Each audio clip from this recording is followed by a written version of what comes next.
हर हर महादेव। सावन महात्म 15वां अध्याय। सुपोधन नामक व्रत। भगवान शंकर ने सनत कुमार को बताया कि श्रावण मास की शुक्ल पक्ष की षष्ठी तिथि को महामृत्यु विनाशक उत्तम सुपोदान नामक व्रत किया जाता है। मंदिर में या घर पर रहकर ही शिव जी की पूजा करने के बाद दाल आटा चावल का नैवेद्य नमक सहित आम की सब्जी रखनी चाहिए। ब्राह्मणों को नैवेद्य पदार्थों का वायना देना चाहिए। जो व्यक्ति नियम पूर्वक इस व्रत को करता है उसे बड़े भारी अनंत पुण्य प्राप्त होते हैं। इस संबंध में मैं तुम्हें एक कथा सुनाता हूँ। प्राचीन काल में एक राजा था, उसका नाम रोहित था। बहुत समय तक उसे संतान का सुख मुख देखने को ना मिला। उसने संतान प्राप्ति हेतु कठिन तपस्या के प्रभाव से ब्रह्मा जी प्रकट हुए। ब्रह्मा जी ने राजा से कहा, तुम्हारे भाग्य में संतान का सुख नहीं है। परंतु राजा ने अपनी तपस्या नहीं छोड़ी। भक्त ने प्रभु को दोबारा प्रकट होने के लिए मजबूर कर दिया। ब्रह्मा जी दोबारा प्रकट हुए और राजा रोहित से बोले, मैं तुम्हें पुत्र तो दे सकता हूँ परंतु वह अल्पायु होगा। इस पर राजा और रानी ने सोचा कि पुत्र प्राप्ति से बांधियापन तो हट जाएगा, लोक में पुत्र ना होने की निंदा तो समाप्त हो जाएगी। हमारे लिए इतना ही पर्याप्त है। राजा और रानी ने अल्पायु पुत्र के लिए अपनी सहमति प्रदान कर दी। समय आने पर ब्रह्मा जी के वरदान से रानी को पुत्र पैदा हुआ। राजा ने पुत्र के जात कर्म बड़ी धूमधाम से किया। बालक का नाम शिवदत्त रखा गया। अल्पायु होने के कारण राजा ने राजकुमार शिवदत्त का विवाह नहीं किया। 16 वर्ष की अवस्था में उसका निधन हो गया। ब्रह्मचारी के रूप में शिवदत्त का निधन हो जाने से राजा दिन रात चिंतित रहने लगा, क्योंकि जिस वंश में ब्रह्मचारी की मृत्यु हो जाती है वह वंश नष्ट हो जाता है। सनत कुमार ने भगवान शिव से पूछा, क्या इसका कोई उपाय नहीं है? यदि कोई उपाय हो तो मुझे बताइए, जिसके करने से दोष दूर हो जाए। भगवान शंकर बोले, मृतक यदि स्नातक या ब्रह्मचारी है तो उसका अर्क विधि से विवाह संयोग करके पीपल का पेड़ और ब्रह्मचारी को मिलाकर देश काल गोत्र तथा नाम का उच्चारण करते हुए कहना चाहिए कि मैं मृतक ब्रह्मचारी की शांति के लिए नैसर्गिक व्रत करता हूँ। सोने से अभ्योदिक करके पीपल के वृक्ष की शाखा तथा शव को हल्दी और तेल से लेप कर पीले सूत द्वारा वेष्टित करना चाहिए। फिर अग्नि की स्थापना करके विवाह विधि द्वारा आधारांत हवन कर अग्नि बृहस्पति काम 4 विहर्तियों से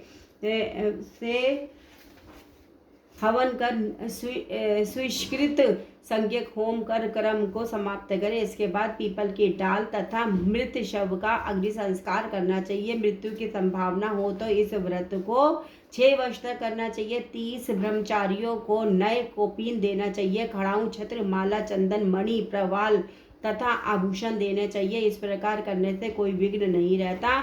राजा ने इस विधि को ब्राह्मण के मुख से सुनकर सोचा कि यह अमुख अर्क विवाह मुझे अच्छा नहीं लगा। विवाह होना ही मुख्य बात है। मैं राजा हूँ, जो कोई इस लड़के के साथ अपने पुत्री की शादी करेगा मैं उसे धन दौलत से मालामाल कर दूंगा। उसके राज्य में एक ब्राह्मण रहता था जो किसी कार्य से बाहर गया हुआ था। उसकी प्रथम पत्नी से एक पुत्री थी। उसकी दूसरी पत्नी बड़ी दुष्ट प्रकृति की थी। उसने धन के लालच में लड़की को देना स्वीकार कर लिया। उसने 1 लाख रुपया लेकर अपनी सौत की 10 वर्षीय कन्या को राजा के मृत पुत्र के साथ शादी कर दी। मृत पुत्र के साथ शादी कर दी। उस बालक को लेकर राजा के सेवक शमशान भूमि में गए और शव के साथ उस लड़की को सती होने की व्यवस्था करने लगे। तब वह अबोध बाला बोली कि आप यह क्या कर रहे हैं? लड़की की बात सुनकर वे सब दुखी मन से कहने लगे, तुम्हारा पति मर गया है, तुम्हें इसके साथ सती होना है। यह सुनकर लड़की रोने लगी और बोली, आप मेरे स्वामी को क्यों जलाते हैं? मैं उन्हें जलाने नहीं दूंगी। आप सब लोग जाएं, मैं यहाँ अकेली रहूंगी। यह जब उठेंगे तब उनके साथ ही आऊंगी। लड़की का हठ देखकर सब करुणा से द्रवित होकर चले गए। अब छोटी सी लड़की जो ना कुछ समझती थी ना जानती थी, शव के पास अकेली बैठकर भगवान शिव पार्वती को याद करने लगी। बार बार पुकारने पर करुणा के सागर शिव पार्वती नंदी पर सवार होकर शमशान में लड़की के पास पहुंचे। बालिका ने जब शिव पार्वती को देखा तो वह उनके चरणों में गिरकर अपने पति के प्राणों की भीख मांगने लगी।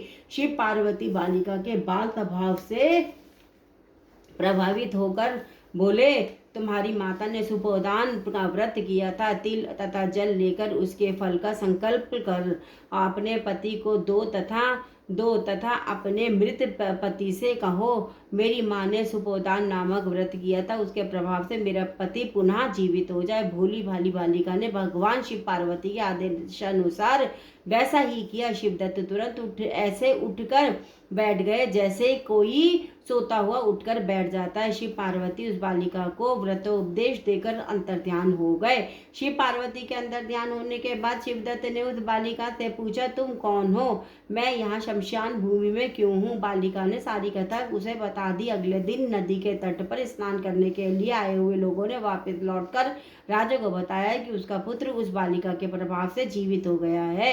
यह सुनकर राजा की प्रसन्नता का ठिकाना न रहा। वह प्रसन्न होकर गाजे बाजे के साथ नदी तट पर आया। राजा ने पुत्र वधू की प्रशंसा की।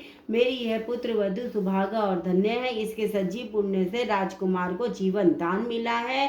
राजा ने ब्राह्मणों का दान दिया और भगवान शिव पार्वती की पूजा अर्चना की। ब्राह्मणों के कहने के अनुसार नगर में प्रवेश करने हेतु शांति यज्ञ किया। मनुष्यों को चाहिए कि इसे 5 वर्ष तक व्रत करने के बाद उद्यापन करे। शंकर पार्वती का प्रतिदिन अर्चन करे। पूर्व विधान से व्रत में निवेद तथा बायना देना चाहिए। इस व्रत के करने से प्राणी चिरायु पुत्र प्राप्त कर अंत में शिवलोक को जाता है। 15वां अध्याय पूरा हुआ। इसके आगे का पाठ हम अगली बार पढ़ेंगे। नमः पार्वती पते हरे हरे महादेव। शंभु शंभु शंभु शंभु। बम बम भोले बम।